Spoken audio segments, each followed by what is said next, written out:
来，乡亲啊，继续来看台湾第一对分挂的连体婴中仁、中义两兄弟。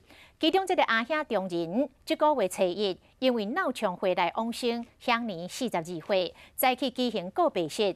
前总统马英九、总统府的秘书长陈菊都有到场致意。现场嘛来播送到中仁较早伫个广播节目的录音。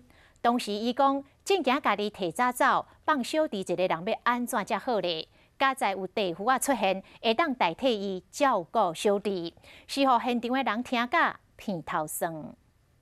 台湾头一对分挂连体婴，哥哥张中仁这个月2月初过身，元宵节当天举办告别音乐会，现场以兄弟两个成长的相片做布置，包括王品前董事长戴胜益、总统秘书长陈菊、前总统马英九拢来致意，让我们非常的感动，这是最好的生命教育。告别时嘛，报上中仁几当前伫广播节目所讲的话，原来伊身体无好，伊早就思考过死亡，不过伊上看心的，就是伊上爱的小弟。